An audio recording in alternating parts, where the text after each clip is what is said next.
if I had hands and you had a neck, I would squeeze your brain, which is your body, right out of the top of your head, which does not exist. And it was a brain talking to another brain, and I'm like, this is the funniest thing I've ever heard.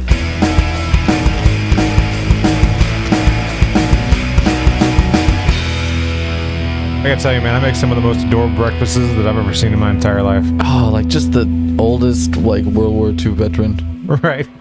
I eat 2 eggs and a piece of sausage every single morning and 2 cups of coffee. And then I'd pour 2 more cups of coffee in my travel mug for the day. And then you get in your 1955 Studebaker. Every time, baby. Head on down to the doctor's office and smoke indoors. Welcome back to Watson&James Don't Play. My name is James. Watson, here too. And I'm trying to get my controller to cooperate here. I have an Xbox One controller that I'm playing with, and it is fussy. So what had happened was the dogs pulled the cord out too many times. Oh, yeah. You know? And now it's just real sensitive, so I can't move much. So we're probably going to have to look into that for the future, because we can't have you playing on jangly materials. We don't want janky materials. I'll find one at the scrapyard. After upgrading the microphones, you can't downgrade the. Some of my equipment is really nice. Some of it I found in a trash can. It is so interesting. I'm sure someone who knew more about electronics than me would look at it and be able to tell that was the case. Yeah. But I just look at it and go, that looks nice. Now, if someone came over that knew what they were doing, and I'm one of those people that knows what they're doing, they would look at this and go, I see what you're working with. This is a hodgepodge. Yeah. This is a mess. Frankenstein's setup. I get it. All right, we're going to go back to the high wall of Lothric. Let's do it. So when I logged in to play this, I'm playing Dark Souls 3, by the way, for the folks that are listening. When I logged in to play this, I realized pretty quickly that the Dark Souls 3 game servers are still down. Still down. And I'm pretty sure that by the time this is uploaded, I think they're still going to be down. Hard to say. Yeah, I think from what I've seen, yeah, probably going to be down for a minute. It's a mess. Pretty big flaw.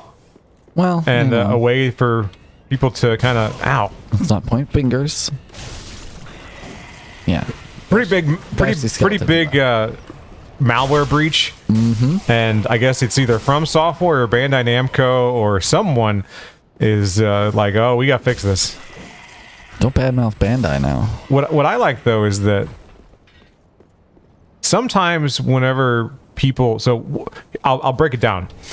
Someone was streaming this game. I don't remember his name. And his game got hacked while he was playing the game. Okay. And you saw the mouse start moving on its own. Someone else gained control of his system. Yes. The individual that gained control of a system was not a nefarious individual. They did this to make a point. Oh, just a looky-loo, this is what I can do. Aren't you glad that I'm not nefarious? Yes. Yeah, okay. And shortly after that... People still go to jail for doing that, by the way. I know. Shortly after that, the powers that be were like, hey, we're going to go ahead and shut the servers off for reasons unrelated to that. Yeah, it's got nothing to do with that. We just decided to. No, that's why they did it. That's why, yeah. I'm sure they can't say that for legal reasons. Right. But I'm sure there's something going on. So we're playing offline, which doesn't really mean anything. All that means is that I can't get invaded, and I can't help people if I so choose. You still got dual wielding swords, so we're all good. It's awesome, dude. That's the best, right? I like any game that smoothly incorporates dual wield. It just always is such a fun thing to do. That was what's such a letdown about Skyrim when it came out, because that was the big deal, is that you're going to get to dual wield in Skyrim, and I'm like, this is going to change my life. It didn't change my life. All I wanted to do was not dual wield. Because I'm like, this is so jank and poorly implemented that I was like, I want nothing to do with the feature that you think is going to be the big draw. See, you were more in tune with the video games growing up than I was. Like, I followed them, but I was desperate to play them. Yeah, see, that's what I'm talking about. You were more hardcore about playing them, and you were like, it's because it was such a video games were such a luxury for me when I was a kid. Yeah, I didn't have consoles growing up. I didn't have many. I skipped several generations just for budgetary reasons growing up. Yeah, for sure. This guy's gonna mess me up. I think we went. Yeah, he's mean. He's a heavy boy. Come up here. Stairs at you. Yeah, get him. Come here. No, I think we got a... He's like, I came here. Is that what you wanted? We got a regular Nintendo. Oh, no. Flash forward, we got a PlayStation 1. Flash forward, I got a regular Xbox that I, got for like a Christmas gift, and it was like, here's an Xbox. Dude, we had a lot of fun with that Xbox, though. Oh, I loved that console. God, that's a great console. I still, to this day, believe that 007 Nightfire is the greatest both first-person shooter and James Bond game ever made.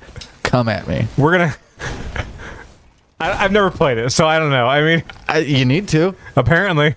God, I want to play. It's not backwards compatible with the Xbox One. Of course not, because nobody wants to play it. So I have not played it for a while, but it is the greatest first-person shooter and James Bond game ever made for any console.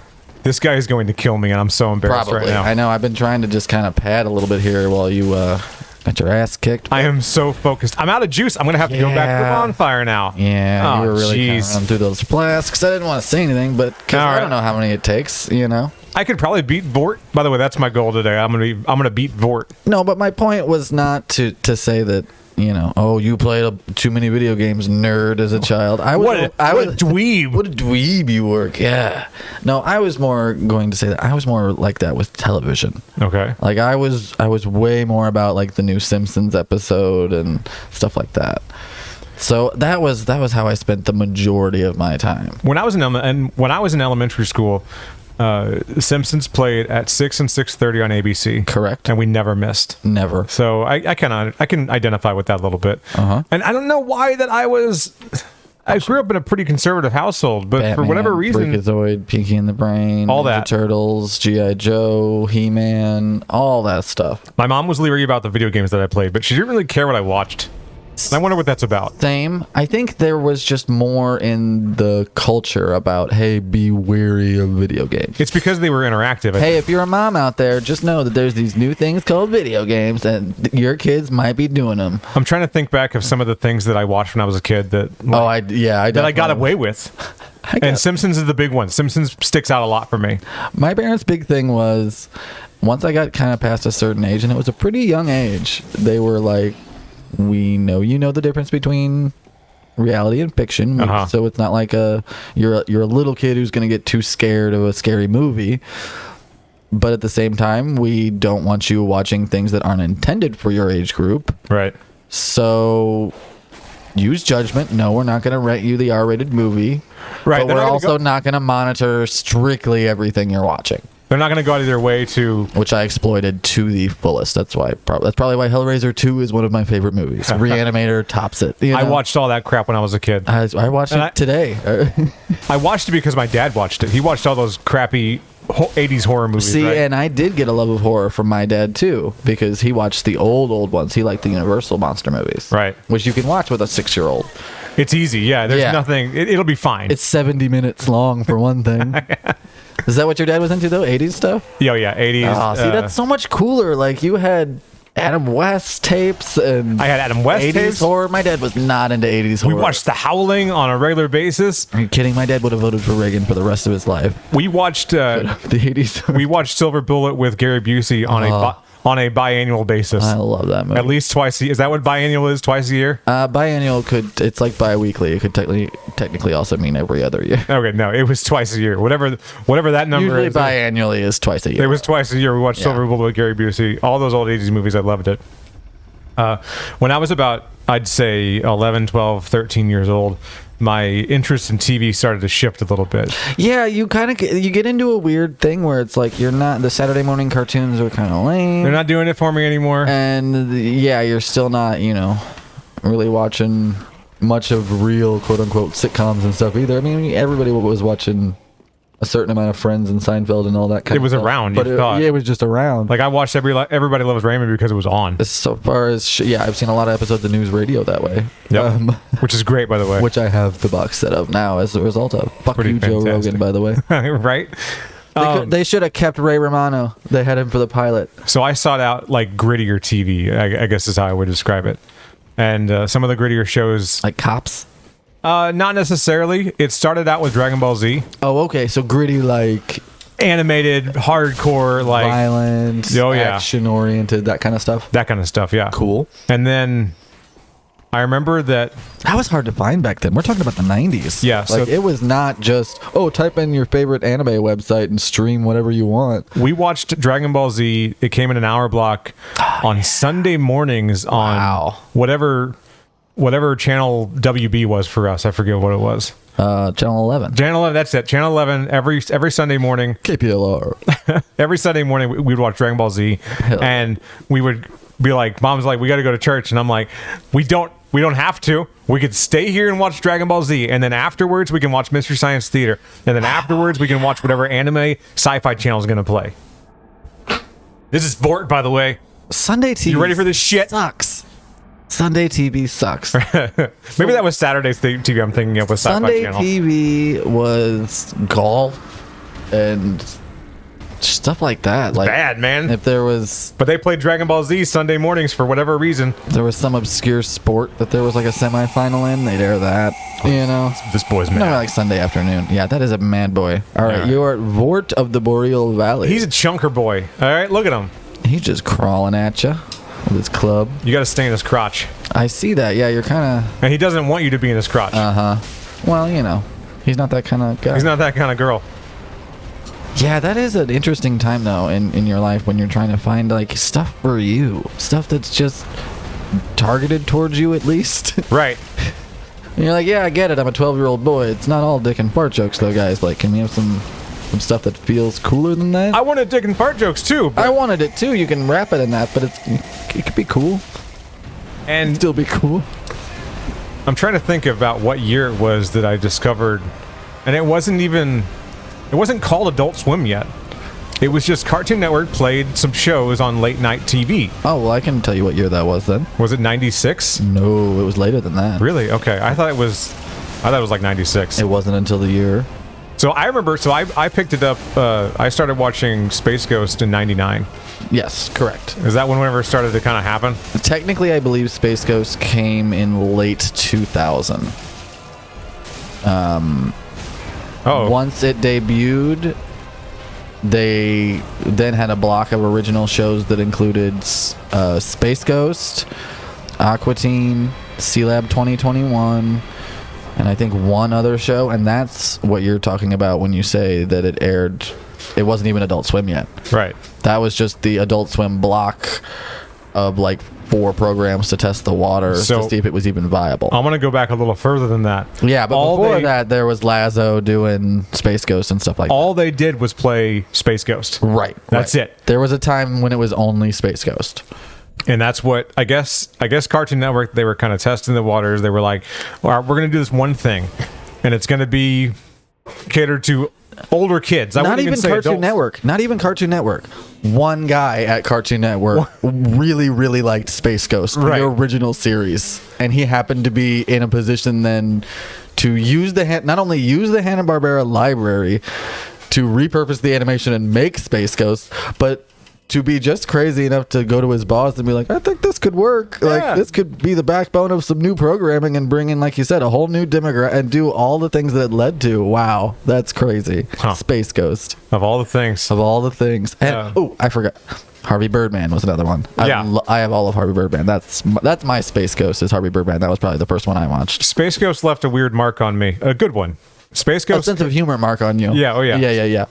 You know, like, when you find your thing? Yes. And you said, yes, more of this forever, They please. made this I just want this for me. forever. They were like, you know what? That little boy in the Midwest, we're gonna give him something to laugh at. Oh crap! I gotta get the stupid banner. Oh, get the banner. All right, go. Get the banner. I'm going to tell you a quick story. All right. So, since we're talking about Adult Swim, I can't not talk about a show that was on for 15 years on Adult Swim. Okay. The Venture Brothers. 15? Really? 2003 to 2018. Wow. So That's amazing. And isn't it though? 7 seasons. Over They the had some course of breaks 15 there, right? 7 seasons over the course of 15 years. Oh my God. A varying length of breaks, but an average of about 2 years per season. Yeah. Some longer, some shorter. There's some specials that premiered between seasons. We don't have to get into all that. But the long and short of it is, I own the art book, The Art of the Venture Brothers. That they You're put a out. fan. Big hardcore. I am a about as hardcore as it gets as far as like what you can be. I'm involved in the online community. I buy the merchandise. Well, you little there is. And you just bought a new car and you immediately put Venture Brothers stickers on it. It already has 2 Venture decals. It has the 6 Semper Tyrannosaurus, and it also has a Venture Industries logo.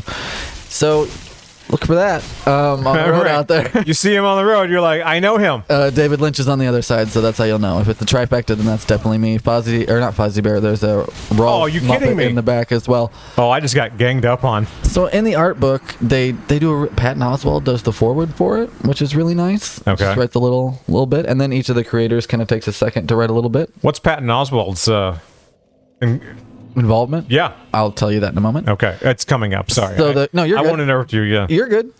Unless I die and I have to scream. One of the creators really goes out of his way in his writing to say he hopes essentially that you feel like the Venture Brothers was just for you. Like if that's the way you feel about this show, then that's the best that they could kind of do. Was create something that when you watch it, yeah, some of the jokes are only for 12 people. And they are. But There's if some deep you're, cuts. but if you know who Lydia Lunch and Steve Baders are, and you know the history of CBGBs and stuff like that, and you can appreciate a good Andy Warhol pun at the same time, Venture Brothers is for you. And that's what's weird that I haven't watched it because that is for me. Those jokes are directed at people like me. Is going to slowly morph into an episode by episode breakdown because here's your homework, Jimothy. All right? He called me by my Christian name. I'm doing it right now in front of the podcast and everyone. Every week, we are going to do an episode breakdown. Small segment of every episode dedicated to the Venture Brothers until you get caught up. Because I feel like we can't be good co-hosts if you're not on this page with me. Do you have any shows that you need me to watch? That you feel this passionate about? I'll watch Space Ghost if you want. We can do that. We both like Space Ghost. I don't know. Do you like home movies? I enjoy home movies. Okay, so Brendan Small does the voice on Venture Brothers. Does he really? Damn you! Why aren't you watching this show? This is what it's like day in, day out. We have these conversations where he'll say, "I like this," and I'll say, "It's involved in the Venture Brothers." And he's like, "Oh, that sounds good. That's pretty cool." I don't know why I'm so afraid to get into it. Yeah, it's silly. It's because it's enthralling. I'm just giving you trouble. No, you're not giving me trouble. You're right, because I like crap like that, and I'm... it's such a treat that you're not giving yourself. In these trying times, you need to give it to yourself. In these trying times. Look, I'll tell you what. Here's what's going to happen. They're going to put out this movie. So ideally, you're going to be caught up when this movie comes out. So we can go see it together, in about a year. In about a year. Because it'll take you about that long to do a week-by-week episode breakdown. Gotcha. So that's the homework, kids. That's what we're doing. We're going to do Venture Brother Corner. We'll probably come up with a better name. Venture Brother Corner. That's a terrible name. That's the first thing that I thought of. Shut your mouth. Because you know what? I'm taking the bull by the horns. We're doing this. We're paying more attention to the video games. The episodes are longer. I mean, we're doing this. My paying attention to the video games is me going, "Are you kidding me right now? Are you kidding me?" And that's a fat boy. Well, he was. He was round. No, we both agreed on that. Yeah. So that's my rant for this episode. But I want you to know how much I want to do this because I think it'll be great. I think it'll be a lot of fun. I think you're probably right. It's lonely being the guy that watched all the Venture Brothers, isn't it? I can't talk to many people about it already. Just pounding on the desk right now. You're just very passionate. It's been since 2018 that it's been canceled. So every year that goes by, it becomes less and less relevant to even talk about. See, but so let's get some hype going for this movie, guys. We need to talk about relevancy now. We got to talk about it. Yeah, let's do it. Because I have been... This is going back to Space Ghost a little bit. Yes. I would not trust these guys to just snatch me up. I mean, they look terrible. Mm-hmm. One of them's got a spear for whatever reason. You're going to stab me if I try to get away? I'm pretty sure if you're a little flying guy with horns, you get a spear. This is the kind of crap that I love about these games. Those little flying boys just now are never explained anywhere. Undead and if they Settlement. are, that's all you need to know. They were enemies, I don't think, in like the first game. If there's lore, that lore was created later. Yeah. They're just like, these guys are cool. They're just doing which is fine. I am all for that. That is fine. Right. Some of the best things in movies, TV shows, all that kind of stuff is stuff that just happened to work out and be cool later. So an episode of Space Ghost that sticks with me all these years later. I think it's from season 4 or season 5. Okay. So they've found their stride with the show. They know how to write these jokes. Right. It's a full-on voice. They know what they're doing now. Is the Chambraigne episode is one of the funniest bits of television I've ever seen. And Space Ghost Coast to Coast, if you're unfamiliar with it, all they do, they take snippets and clips and images and stills and cells and frames from the original Hanna-Barbera cartoon. And they try to construct that. They turn it into a late night talk show interview program, basically. And Space Ghost interviews people with a real low budget cable access vibe. Right. He has celebrity guests on with him. I saw Tom Petty on there. He has his own band leader by the name of Zorak. He's the praying mantis that everyone calls a locust because they have no respect for him whatsoever. And nor should they. And even if you're an old school Adult Swim fan and go, oh, I watched a bunch of Aqua Teen, I know everything there is to know. Aqua Teen is a spin-off of Space Ghost. It's all a spin-off of Space Ghost. It's all a spin-off of Space Ghost. So without Space Ghost, there would be no home movies. Without home movies, there would be no Adult Swim. Or Metalocalypse, Rick and Morty, all the stuff that you kids like now, comes from Space Ghost's ball sack. 4 people that are responsible for it. Mike Lazo is one of them. Ted Turner, weirdly enough, is another one. Brendan Small, and George Lowe. That's probably They were the visionaries. I'd put Dino in there too because Dino's been involved in all the shows. Oh, for sure, yeah. So Chambraigne is an episode where Space Ghost starts out in his apartment and he's watching a commercial for Chambraigne. Fantastic. And it's supposed to be shampoo for your brain. And he goes, I gotta get me some of that. So he orders like 90 cases. Yeah, an ungodly amount. And he starts the show and says, I'm going to talk about this new product that I found the entire time. And it reminds me of like someone that just starts working out.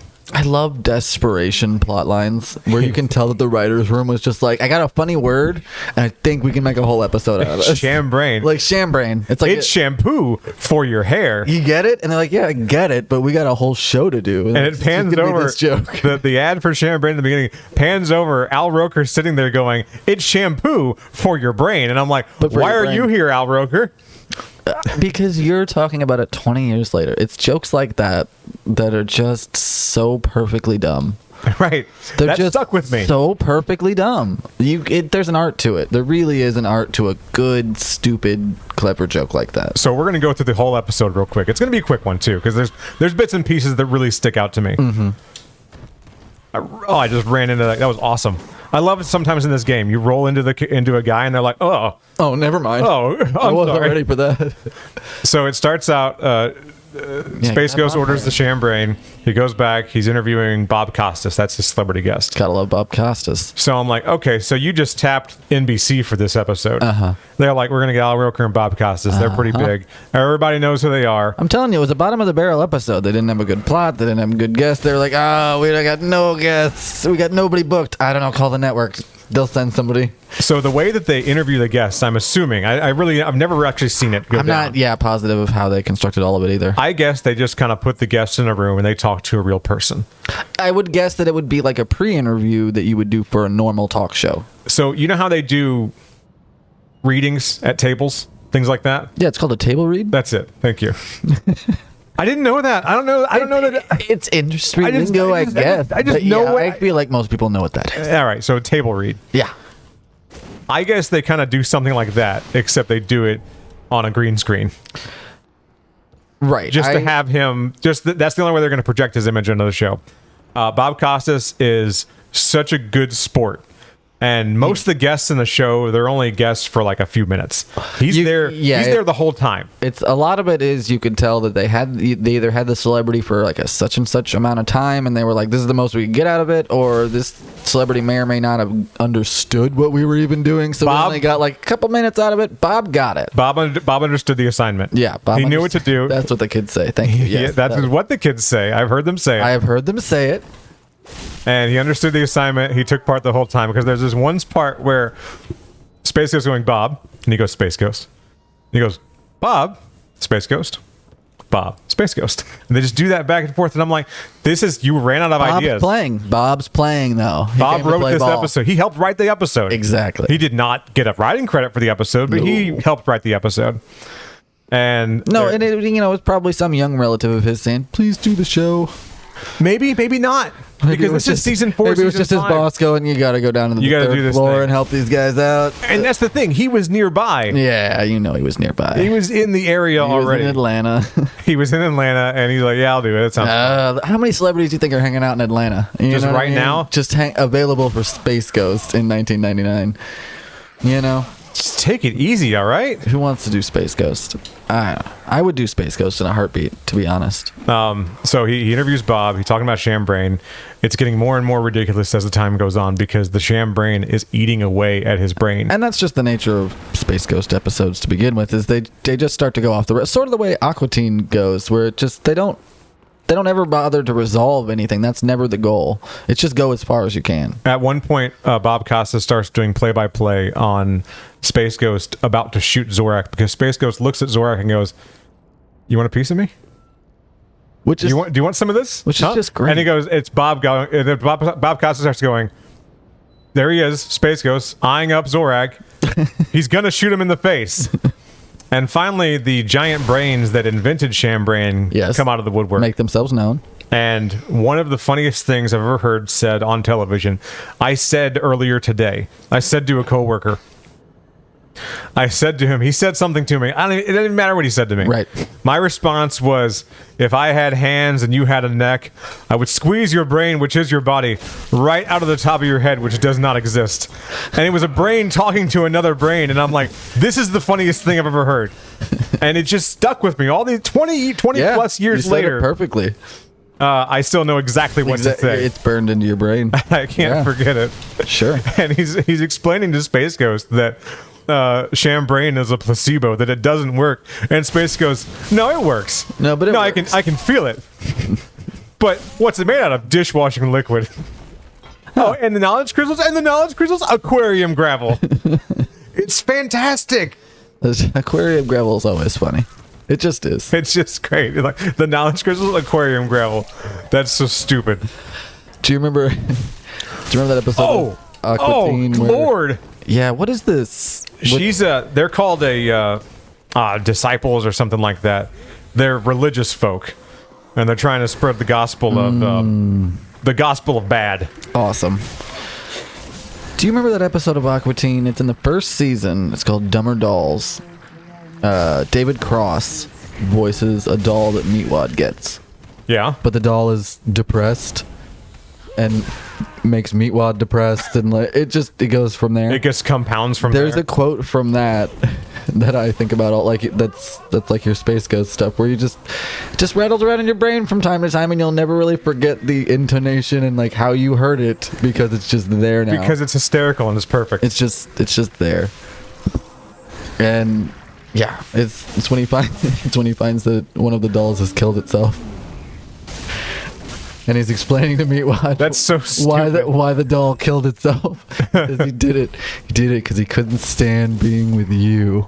I think it's amazing. Why would you say that to someone? I look at shows like Outing Hunter Force. I look at shows that are just, they had very little budget, right? Yeah. And they knew that the only reason these shows were going to be successful is that if they were clever and if they were written well and the jokes the jokes hit. Screw it! If we throw something down, it explodes. That's just what we do in this show. Right? It's fine. It's hilarious. Keep that going. It's always a little tiny thing too. It's always something very small, and they're like, it explodes every time. It's always a fireball. It's always the guy from Kiss doing the pyrotechnics every single time. No, I think that's the fun of all of those shows, which, oh man, take a look at that Wikipedia page. There is a list of shows from Adult Swim. They tried things. That's what I loved about them. There are so many pilots. So there's a pilot it was like a Conan the Barbarian spoof. And they only ever did a pilot. It never got picked up. Mm-hmm. I have a friend of mine that has watched that pilot like 50 times. Knows every in and out of it, is super bummed that they didn't pick up the show. And I'm like, maybe it's special to you because they didn't pick up the show. What if the show would have sucked? Yeah. What if that pilot only resonated with you? Because apparently it did and no one else. And I forget what it's called. It's Krog or something like that. You know what I loved? I don't even know if it was a pilot or just a one-off. Well, I think it was just a one-off like project. One of those little specials that they do, you know? Right. Too Many Cooks. Are you familiar with that one? I've heard that, yeah. Too Many Cooks. There's something about it. It just gets you, huh? It's brilliant. It's so brilliant. It's a really good example of just layering. You layer it, you get into that rhythm, and then you just keep layering and piling more jokes onto more jokes onto more jokes. It's like a 10-minute video, and in that, there's probably 1,000 jokes. And for some reason, it just works. And for some reason, they quote-unquote understood the assignment. They understood the satire that they're doing with like 90s sitcoms and just the comedy of it and the violence, and it's a slasher movie somehow too. There's a lot going on with it, but that's what makes it work. That kind of humor has I don't think we would have like the YouTube humor and the TikTok humor without that kind of without Adult Swim saying it's okay. Like giving them a little bit of money to put it on the air. Yeah, just a little bit of money. Just a little bit. Just give me a little bit of money. I'm going to make you millions. And Ted Turner dresses up as Captain Planet every single night and just kills people. Kill it. Just kills people. Oof. You could kill me. Are you almost out of flasks again? I am out of flasks. Oof. Yeah, I got to find a... Oh, that's not even your last one? That's just showing you a symbol of what should be there? Yeah, that's just an empty bottle. bottle. I thought there would be one more. No, Oh, no. I'm completely out of juice. I got to find a bonfire. Yeah. There's like nowhere safe to be right now. Better wrap this boy up. I think we're gonna stop. I think we're gonna stop it for here, but do it for next week, guys. Start the Venture Brothers. Yes. Email us, WatsonJamesDon'tPlay@gmail. W&J_don't play on Twitter. We're a lot of places. We are a lot of places. If you're finding this, you can find us. It's easy. It's easy. If you see a subscribe button, by the way, hit it, please. Oh, for the love of God. Oh, we're those guys. Oh, no, I'm that guy. I hate it. I don't care. I'll be that guy if I want to. Ah! Piece of shit.